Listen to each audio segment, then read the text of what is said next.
ये आज माशरे की बहुत बड़ी जो है कमज़ोरी है कि हम अपने बच्चों पे जो है ज़्यादा फोकस नहीं करते। उन्होंने आपको बताया कि किस तरह से आप उनके माइंड को मेंटेन करेंगे, किस तरह से उनकी स्पीच को अच्छा करेंगे, लैंग्वेज को। ज़रूरी नहीं कि आप स्कूल अकेडमी पढ़ाकर ये समझ लेते हैं कि शायद हमारे बच्चे जो है पढ़ रहे हैं। आपका अपना फोकस उन पे होना बहुत ज़रूरी है। आपकी अपनी एक्टिविटीज़ जो आप करते हैं वो भी आपके बच्चे आपको फॉलो करते हैं। तो अगर आप चाहते हैं कि आपके बच्चे माशरे में कुछ ऐसा बने जिससे आपका नाम भी रोशन हो, तो उसके लिए आपको खुद को पहले मेहनत करनी पड़ेगी। तो इस तरह की ही मेरे पास दो पर्सनैलिटीज़ मौजूद है जिन्होंने बहुत ही कम एज में जो है अपने सफ़र का आगाज़ किया। आज माशाल्लाह से वो एक ऐसी जगह पर बैठे हुए हैं जहाँ पे शायद अगर वो उस टाइम मेहनत ना करते और इस टाइम करते तो शायद वो वक्त बहुत दूर चला जाता। तो उन्होंने जब से स्टार्ट किया अपना जर्नी, ये आपके साथ शेयर करेंगे, बताएंगे कि कम उम्री जैसे कि मैट्रिक के बाद किया। और एक जो हमारे पास मेहमान है सर उज़ैर नाम है इनका, ये एक जो है CEO भी है और इसके अलावा एक स्टूडेंट भी है। हमारे साथ जो मौजूद है वो है सर अमीर हमजा जो कि नस्ट मीडिया को हैंडल करते हैं, CEO है, उसके साथ फाउंडर ऑफ पाकिस्तान के भी है। इस्लामाबाद से ये तशरीफ़ लाए हैं हमारे पास। इनकी जर्नी हम सुनेंगे कि किस तरह से इन्होंने स्टार्ट किया, किस तरह के इनके गोल्स थे। अच्छा, इनकी सबसे मज़े की बात अभी मैं ब्रेक में जो इनसे पूछी थी वो ये थी कि इन्होंने मुझे बताया कि मैट्रिक के बाद जो है मैंने स्टार्ट किया, जबकि मैट्रिक के बाद कुछ लड़के हमारे यहाँ पे ऐसे होते हैं जो और एक्टिविटीज़ में चले जाते हैं, या समझ ले नया नया उनको जोश आता है, नई नई जो है कॉलेज जाना जब स्टार्ट करते हैं तो नया नई मोहब्बत होती है, लड़कियाँ होती हैं। फिर इसके अलावा कुछ ऐसे होते हैं जो एडिशंस हो जाती हैं उनको नशा नोशी की, और इसके अलावा और चीज़ें उनमें बड़ी ज़्यादा आना शुरू हो जाती है, उनकी एक्टिविटीज़ खराब हो जाती है। पर इन्होंने बताया कि मैट्रिक के बाद इन्होंने किस तरह से स्ट्रगल की। तो हम जो है सर अमीर हमजा से पूछते हैं कि इन्होंने पास कौन सी ऐसी चीज़ आई, या इनके माइंड में कौन सी ऐसी चीज़ आई, कौन सा ऐसा टर्निंग पॉइंट आया, या किसने इनको इतना अप्रिशिएट किया, या कौन सी ऐसी चीज़ को इन्होंने देखा कि इन्होंने फैसला किया कि अब मैं मेहनत करूंगा, और उस मेहनत ने आज इनको यहाँ पे बिठा दिया। जी सर। जी अस्सलाम वालेकुम। सबसे पहले तो AGN न्यूज़ का बहुत बहुत शुक्रिया कि आप लोगों ने मुझे इनवाइट किया इस इवेंट में, और इस शो में आप लोगों ने मुझे इनवाइट किया और मुझे बहुत खुशी हुई इस शो में आके। सो बेसिकली इस शो में आने का मकसद ये है कि हम अपनी यूथ को एम्पावर करें, उनको बताएं कि वो जो अपना टाइम वेस्ट करें, कीमती टाइम, उसको वेस्ट करने के बजाय वो अदर एक्टिविटीज़ में लगा के उस टाइम से अर्निंग भी कर सकते हैं, उसको ज़ाया करने के बजाय। सो मेरी जो जर्नी है वो स्टार्ट हुई थी मेरे मैट्रिक के बाद। जब मैट्रिक के यूजुअली पेपर होते हैं तो अक्सर जो है ना वो लोग डिफरेंट सोसाइटीज़ में पढ़ जाते हैं, कोई ड्रग एडिक्शन में पढ़ जाते हैं, कोई प्यार मोहब्बत के चक्कर में पढ़ जाते हैं। लेकिन जो है ना घर का बड़ा बेटा होने की हैसियत से तमाम जिम्मेदारियाँ मेरे पर थी, तो मेरी तब भी चीज़ का एहसास था कि नहीं कुछ करना है। तो काफ़ी रिसर्च के बाद फिर जो है मैंने डिजिटल मार्केटिंग के ऊपर रिसर्च करी, डिजिटल मार्केटिंग स्टार्ट की। इस तरीके से आहिस्ता मेरा इंटरमीडिएट होता रहा, उसमें भी मेरी डिजिटल मार्केटिंग कंप्लीट हुई। उसके बाद मैंने जो है वो रिमोटली इंटर्नशिप मुझे मिल गई, वो मैंने कंप्लीट की। आहिस्ता फिर मैं जॉब की तरफ आया, फिर मैंने जॉब छोड़ के अपना बिज़नेस कंटिन्यू किया। तो इस तरीके से आहिस्ता जो है वो मेरा बिज़नेस स्टार्ट हुआ और मैं आगे ग्रोथ की तरफ गया। माशाल्लाह। अच्छा सर उज़ैर, मैं आपसे पूछना चाहूँगी, आप बहुत कम उम्र हैं, आप एक स्टूडेंट भी हैं, आप एक कंपनी को रन भी कर रहे हैं CEO की हैसियत से। इसके अलावा यूनिवर्सिटीज़ में मैंने बड़ा अहम किरदार आपका देखा है जो आप कर रहे होते हैं। इसके अलावा मोटिवेशंस हैं आप, और इसके अलावा एज अ स्पीकर भी काम कर रहे हैं, होस्टिंग भी आप कर रहे हैं। तो इतनी सी उम्र में इतना कुछ कैसे? First of all thank you so much for having me. Basically मैं एक शेर पढ़ता होता हूँ, मैं अभी भी आपको सुनाता हूँ। वो शेर कुछ ऐसे है कि जो यकीन की राह पे चल दिए उन्हें मंजिलों ने पनाह दी, जिन्हें वसवसों ने डरा दिया वो कदम कदम पे बहक गए। तो ये यकीन ही था और मोटिवेशन थी, एक एम था, गोल था लाइफ का, जो मुझे यहाँ तक लाया। मेरा फैमिली बैकग्राउंड भी अच्छा था, पेरेंट्स ने भी बहुत ज़्यादा सपोर्ट किया।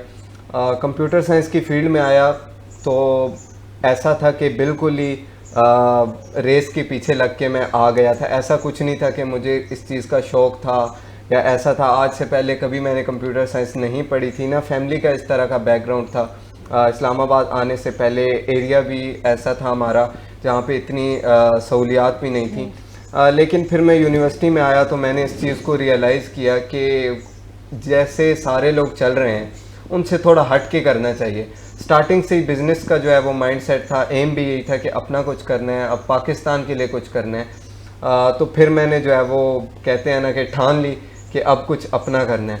तो इस तरीके से मैंने फिर स्टार्ट किया और अल्हम्दुलिल्लाह मैंने बहुत ही कम अरसे में जो है वो इतना कुछ अचीव किया। मैं हमेशा बताता होता हूँ मेरी जर्नी में कि मैंने अपना पहला लैपटॉप लिया था तब मैं पहले सेमेस्टर में था और तब मुझे जो है वो उसको ऑन भी नहीं करना आता था, और आज मैं चौथे सेमेस्टर में और मैं एक सॉफ्टवेयर कंपनी को रन कर रहा हूँ। तो माशाल्लाह। इसके पीछे एक एम था, गोल्स मेरे बिल्कुल क्लियर थे, मैं बिल्कुल स्ट्रेटजी के साथ चला। बाकी जो भी चीज़ें जैसे अभी सर ने भी बात की कि कोई ड्रग एडिक्शन में पड़ जाता है, कोई कुछ और कामों में पड़ जाता है, तो उन चीज़ों से हट के मैंने ज़रा इस चीज़ की तरफ आया और सोचा कि अब कुछ और करना है और अल्हम्दुलिल्लाह आज यहाँ तक पहुँचा।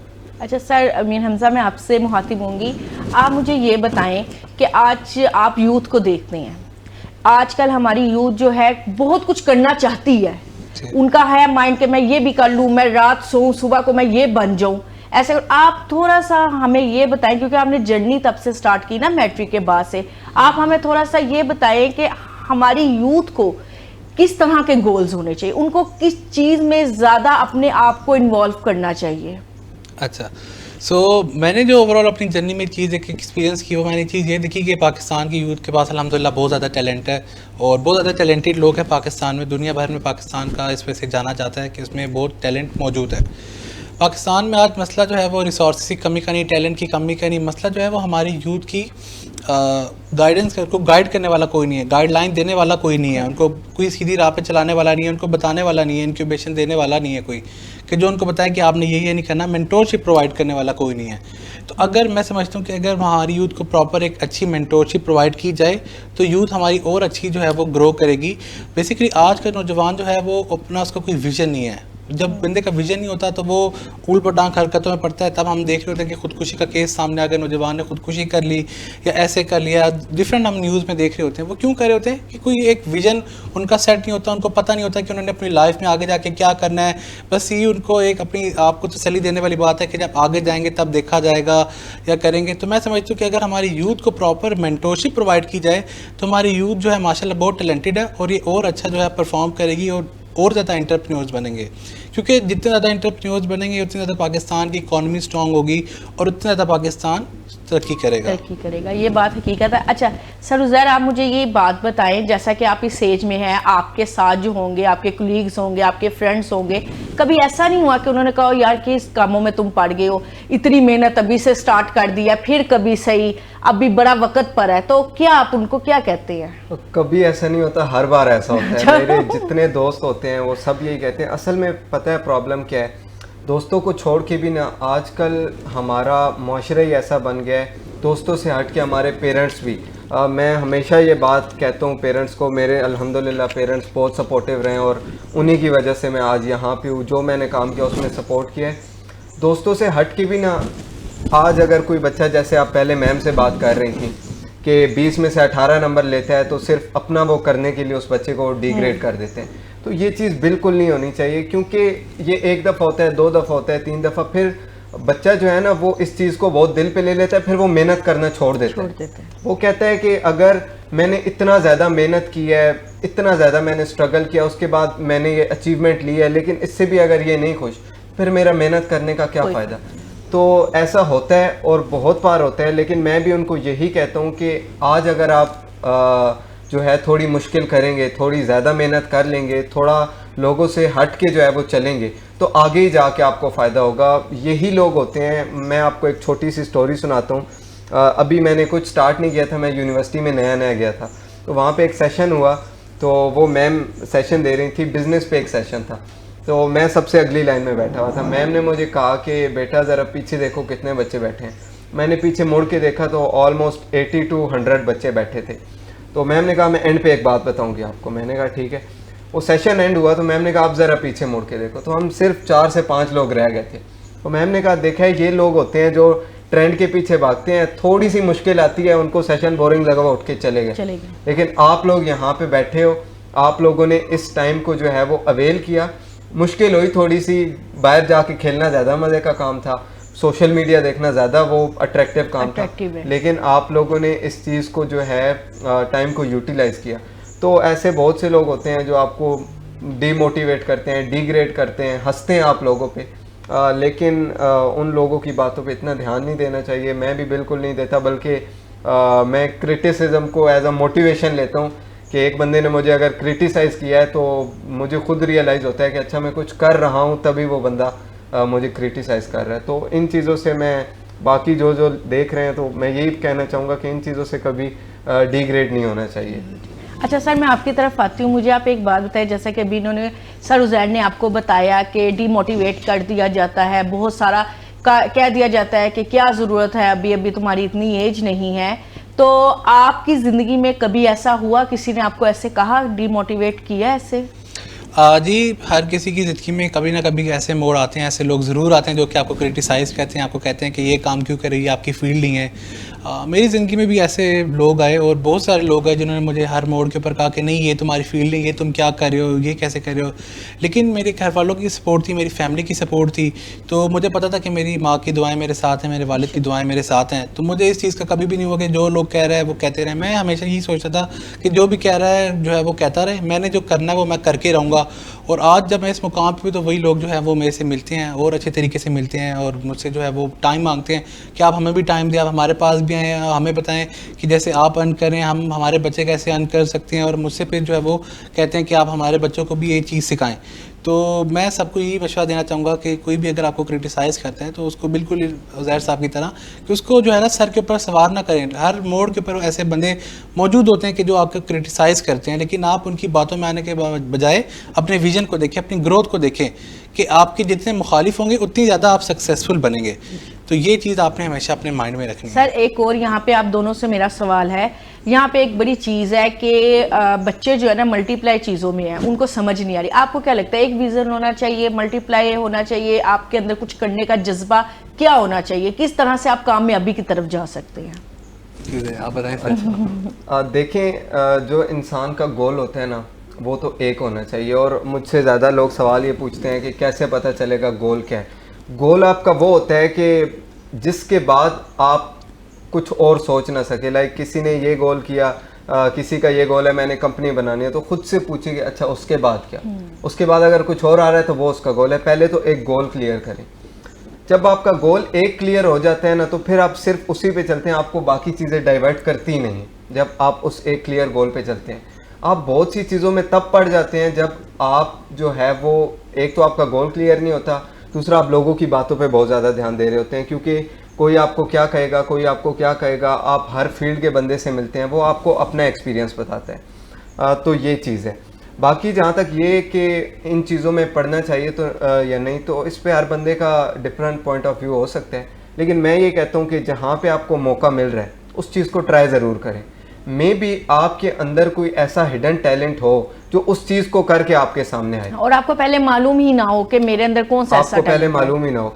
मेरी भी लाइफ में बिल्कुल ऐसा ही हुआ। मैं हमेशा कहता हूँ कि जो लीडरशिप है ना, लीडरशिप स्किल होना कोई बड़ी बात नहीं है, ये गॉड गिफ्टेड है, आपका इसमें कोई कमाल नहीं है। लेकिन उस चीज़ को अपने अंदर पहचानना ज़्यादा बड़ी बात है। मैं जब आया, मैं इन चीज़ों में आया, मुझे नहीं पता था कि मैं एक अच्छा लीडर बन सकता हूँ, लेकिन मैंने इन चीज़ों को ट्राई किया, मैंने कंपनी बनाई, उसके बाद मुझे पता चला कि अच्छा मैं लीड कर सकता हूँ। फिर मेरे पास अपॉर्चुनिटीज़ आई, जैसे कि आपने कहा कि एज अ स्पीकर की, मैंने उन चीज़ों को ट्राई किया। फिर मुझे पता चला अच्छा मैं अच्छा पब्लिक स्पीकर भी हूँ।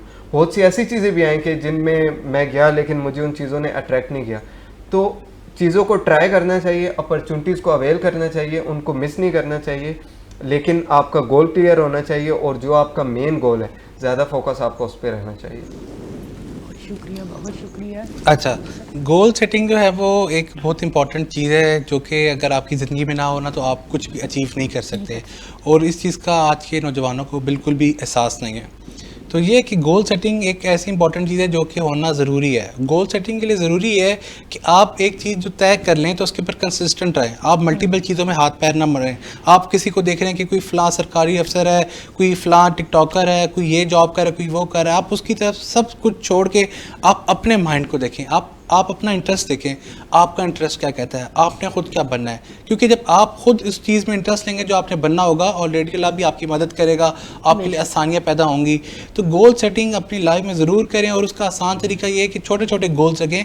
जैसे कि आप छोटा सा गोल रखें कि भाई आज मैंने ये काम करना है, मैं यहाँ तक करूँगा, जिससे आपका माइंड भी कन्फ्यूज़ ना, आपका माइंड थके ना। वरना अक्सर लोगों का माइंड जवाब दे देता है, लोग मेंटली तौर के ऊपर फ्रस्ट्रेटेड हो जाते हैं ये सोच के कि भाई इतना बड़ा मैंने गोल रख लिया, इतनी बड़ी चीज़ें रख ली, मैं इसको कैसे अचीव करूँगा। ये जो डर है ना हमारी यूथ में फेलियर का, ये मैं कहता हूँ निकल जाना चाहिए। कि एटलीस्ट आप उन लोगों से तो बेहतर हैं जिन्होंने कुछ नहीं किया। एक बंदा था जिसने एक तजुर्बा किया किसी चीज़ का, तो उससे वो तजुर्बा कामयाब नहीं हुआ, और उसने 99 दफ़ा वही चीज़ मिस्टेक की, और एंड में जाके जो है वो सक्सेसफुल हुआ। तो जब उससे किसी ने पूछा कि भाई तूने 99 दफ़ा गलती करके एक दफ़ा सक्सेसफुल हुआ है, तो उसमें तुझे क्या मिला? उसने कहा मैंने ये नहीं देखा कि मैं 99 दफ़ा फेल हुआ, मैंने 99 ऐसे जो है वो हर तरीके निकाले जिससे ये चीज़ नहीं बन सकती थी, और अब मुझे पता लगा इस तरीके के बाद ये चीज़ बन सकती है।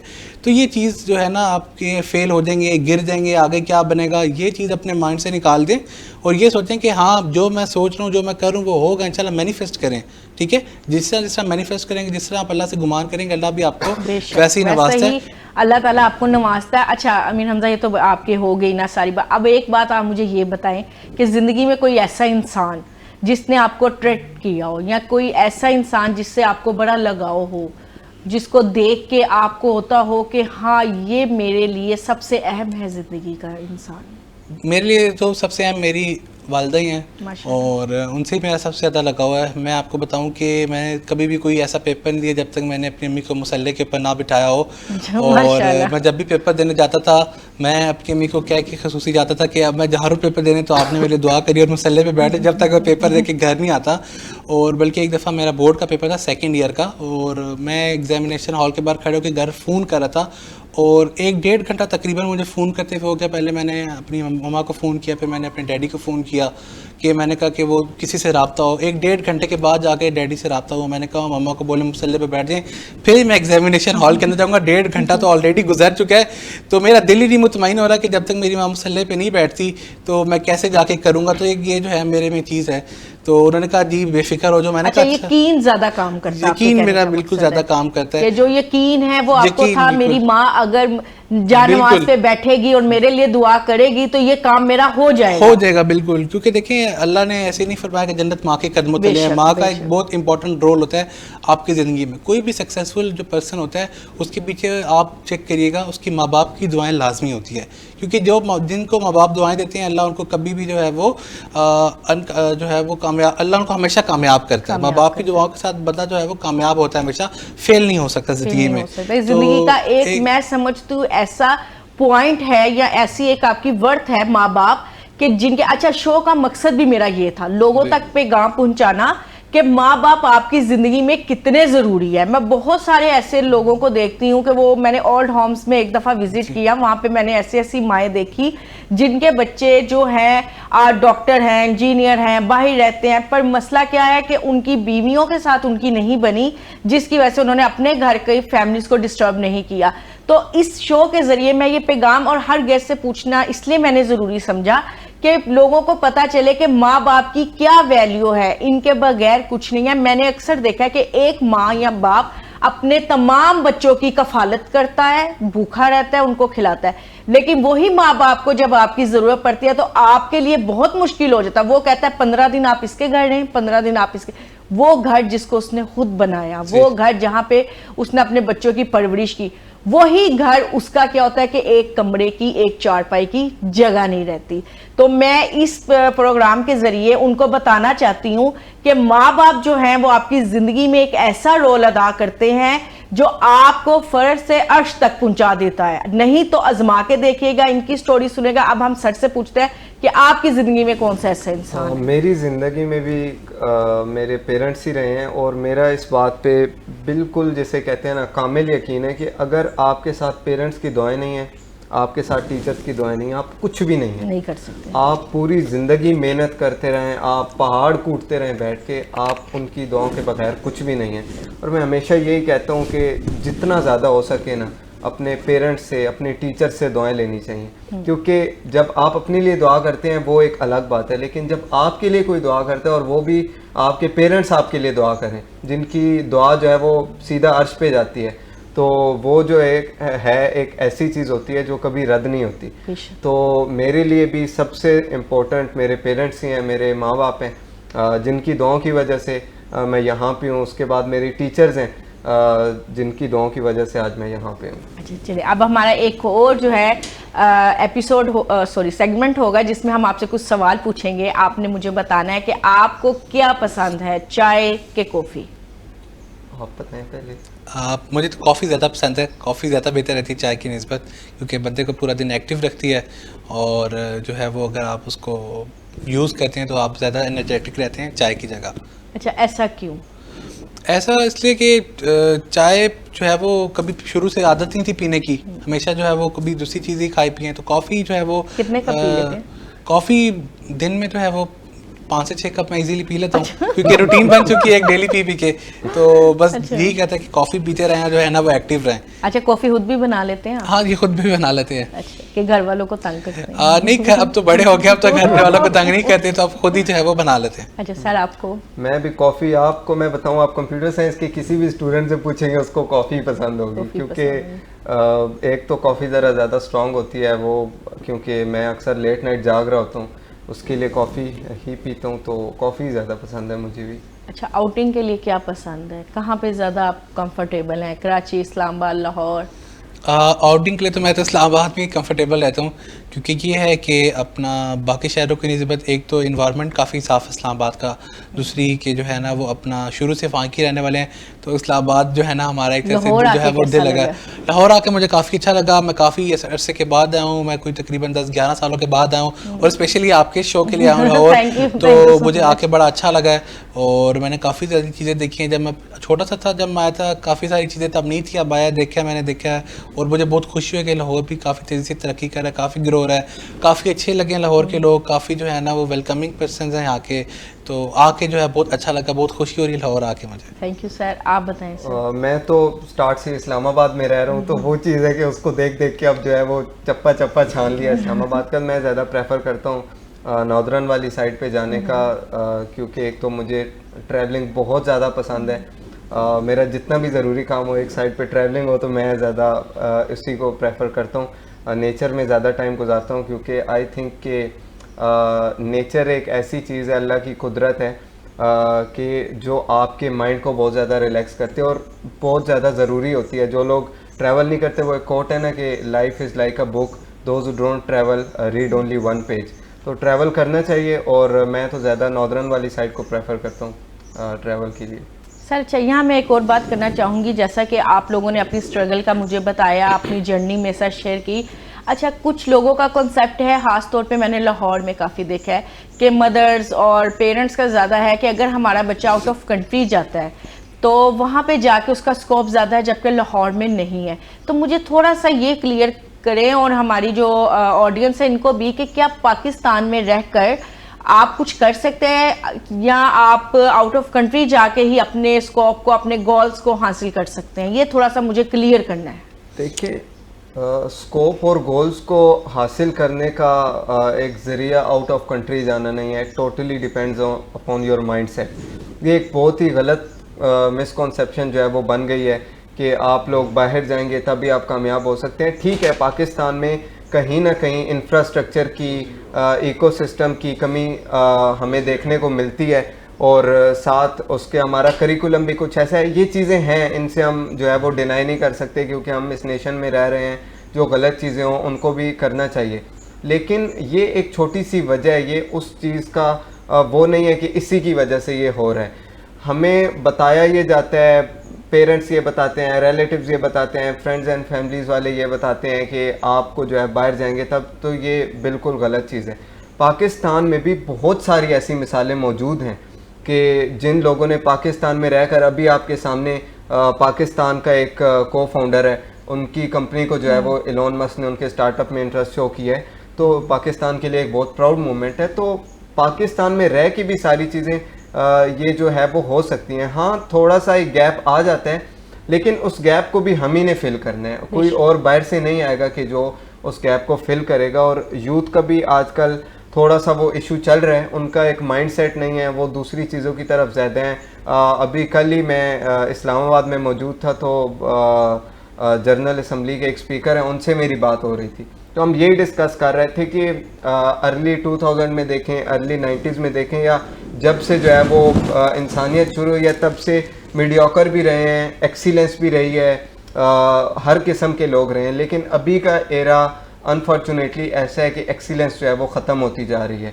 एआई आई है और हम खुद से ज़्यादा एआई पे डिपेंड कर रहे हैं। वो आपके थॉट्स को लेके सोचती है, आपकी उससे सोचती है, लेकिन हमने खुद सोचना छोड़ दिया है, क्रिटिकल थिंकिंग छोड़ दी है। तो आई थिंक अगर इन चीज़ों पे ज़्यादा जो है वो हमारी यूथ भी फोकस करे और ये सारी चीज़ें सही हों, तो पाकिस्तान में रह के कोई इशू नहीं है करना। आपने बड़ी अच्छी बात की कि पाकिस्तान में रह के भी हम बहुत कुछ ना कर सकते हैं। पाकिस्तान को हमने खुद प्रमोट करना है, हम दूसरे मुल्क में जाके अपने ही पाकिस्तान को डिग्रेड कर रहे होते हैं। तो मुझे ऐसा लगता है सर कि पाकिस्तान में बहुत होप्स हैं, बहुत कुछ है अगर हम करना चाहें तो ये हम पे डिपेंड करता है कि हम इसको किस तरह से कर सकते हैं। तो आपका यूथ को क्या पैगाम है कि क्या करना चाहिए उनको? देखिए, मैं तो यही कहूँगा कि जिसने पाकिस्तान में कुछ नहीं किया उसने तो बाहर जाके भी कुछ नहीं करना, ठीक है। ये एक लोगों का कॉन्सेप्ट बन चुका है कि हम पाकिस्तान से बाहर जाएंगे तो हम सक्सेसफुल होंगे, पाकिस्तान में रह के नहीं होंगे। पाकिस्तान में जो ऑलरेडी बिजनेस लोग कर रहे हैं वो सक्सेसफुल ही हैं तो पाकिस्तान में कर रहे हैं, ठीक है। तो ये एक जो है यहाँ पे सॉरी टू से एक जो है ना लोगों का माइंडसेट बन चुका है, ठीक है। तो ये कि ये चीज़ कहीं ना कहीं एक तरह से ठीक भी है कि पाकिस्तान में स्टूडेंट्स के लिए इस तरीके से नेटवर्किंग अपॉर्चुनिटीज़ नहीं होती, उनको प्रॉपर मेंटोरशिप प्रोवाइड नहीं की जाती, जिसकी वजह से उनके दिल में कहीं ना कहीं यूरोप जाने का लालच या ख्वाब कहीं ना कहीं होता है कि हम भी पाकिस्तान से बाहर जाकर स्टडी करें ताकि जो है ना हम अच्छी अर्निंग करें। तो ये स्टूडेंट्स का गिला अपनी जगह दुरुस्त भी है, लेकिन इसके लिए जो है ना गवर्नमेंट को चाहिए कि वो ना कि बंद कमरे में बैठ के पॉलिसीज़ बनाएं, बल्कि यूथ से मिलें, उनके इशूज़ डिस्कस करें और उसके लिए बेटर जो है वो उनको प्रोग्राम्स अलाउ करें पाकिस्तान में, जिसके बजाय जो वो पैसे लेके पाकिस्तान से बाहर जा रहे हैं वही पैसा आपके पाकिस्तान में लगे, जिससे पाकिस्तान मजीद तरक्की करेगा। आप इस साल में रिसर्च करके देखिए कि 2025 में 70% स्टूडेंट जो है वो पाकिस्तान छोड़ के बाहर गए। किस वजह से गए कि पाकिस्तान में अपॉर्चुनिटीज़ कम थी, ठीक है। तो इस चीज़ के लिए गवर्नमेंट को चाहिए कि डिफरेंट बिजनेस सेक्टर के साथ बैठें, हमें बैठे, हम उनको सोल्यूशंस प्रोवाइड करेंगे, ठीक है। हम यूथ के साथ बैठेंगे, उनको मसले सुनेंगे कि उनको क्या क्या मसले फेस हो रहे हैं जिसकी वजह से वो बाहर जाना चाह रहे हैं, आखिर क्या वो रीज़न है। तो अगर पाकिस्तान की गवर्नमेंट ये मसले हल कर देती है तो मुझे नहीं लगता कि कोई भी बच्चा पाकिस्तान से बाहर जाने का ख्वाब देखेगा। वो यही चाहेगा कि मैं पाकिस्तान में रह के जो है ना वो अपनी स्टडीज़ कंप्लीट करके और पाकिस्तान का ही नाम रोशन करूँ। बेशक। अच्छा जी, जैसा कि आपने देखा कि हमारे जो मौजूद मेहमान थे इन्होंने अपनी अपनी कीमती राय से जो है हमें बहुत कुछ सिखाया, बहुत कुछ बताया। मुझे ऐसा लगता है कि आपने आज कुछ ना कुछ थोड़ा बहुत ज़रूर सीखा होगा। जो रह जाएगा वो रोज़ सुबह जब हम मिलेंगे सुबह की महफिल में तो हम ज़रूर उसको डिस्कस करेंगे। आपका कोई भी सवाल हो, कोई भी हो, आप कॉन्टैक्ट नंबर दिया जा रहा है, आप उस पर हमसे जो है रब्ता कर सकते हैं, अपने सवाल से, कीमती राय से हमें जो है आगाह कर सकते हैं। कोई कमी रह गई हो तो उसके लिए माजरत हवा। हमारा मकसद होता है आपके लिए अच्छी चीज़ को लाना। हमेशा याद रखिएगा कि छलांग लगाकर कभी भी मंजिल तक नहीं पहुंचा जाता। मंजिल के लिए पहुंचने के लिए आहिस्ता आहिस्ता कदम बढ़ाना चाहिए। अल्लाह ताला ने किसी भी इंसान को बेमकसद पैदा नहीं किया है। तो आप जब ये सोच लेते हैं रास्ते बदलने की जगह ना आप उस रास्ते पे आहिस्ता आहिस्ता चल के देखें, आप अपनी मंजिल तक ज़रूर पहुंचेंगे। तो इसके साथ ही मुझे इजाज़त दे, आपकी अपनी हो डॉक्टर मुज़म्मिल एहसान। अच्छा, इसके साथ ही मैं एक और चीज़ यहाँ बताऊँगी, जिन्होंने हमें स्पॉन्सर किया है और जिन्होंने हमारे शो की रौनक को बढ़ाया है। सबसे पहले तो मैं एजीएन न्यूज़ चैनल का शुक्रिया अदा करूँगी जिन्होंने हमें मौका दिया आपके सामने बैठने का, आपके साथ बात करने का, और आप अपना वक्त हमें दिया, अपनी स्क्रीन हमें दी ताकि हम लोगों तक अपने पैगामात पहुंचा सके, इन लोगों को बता सके। तो अब जो हमारे पास आ रहा है, सबसे पहले जो हमें स्पॉन्सर किया है वो एलान वर्ल्ड वालों ने किया है। इनकी ज्वेलरी जो है जो मैंने वेयर भी की है, आप देख सकते हैं, बहुत ही अच्छा ब्रांड है, बहुत ही खूबसूरत इनकी जो है ज्वेलरी है, गोल्ड प्लेटेड है। जैसा कि आपको पता है कि गोल्ड तो बहुत एक्सपेंसिव हुआ है, तो बेहतरीन है। इसके साथ ही जो हमें आजकल जो बहुत ज़्यादा मसला चल रहा है कि लोगों को हार्मोन्स इनबैलेंस हो रहे हैं, लोगों में मोटापा बहुत ज़्यादा हो रहा है, उसके लिए हमें जो एक टी ने स्पॉन्सर किया है वो है फिटनेस बाय स्टूडियो ने, जिनकी जो टी है डॉक्टर आयशा, CEO है इनकी, और उन्होंने हमें जो है ये टी दी है। नेक्स्ट जो हमारा एपिसोड होगा इसमें हम अपने जो है गेस्ट को भी यूज़ करवा के देखेंगे और उनकी राय आपको बताएंगे कि इस टी के क्या फ़ायदे। इसके साथ ही मुझे इजाज़त देता कि कल एक नई सुबह के साथ एक नई चीज़ के साथ सुबह की महफिल में मैं दोबारा हाजिर हूँ। AGN न्यूज़ चैनल का शुक्रिया और आपका भी बहुत शुक्रिया। इसके साथ ही मुझे इजाज़त दे आपकी हो डॉक्टर मुजम्मिल एहसान।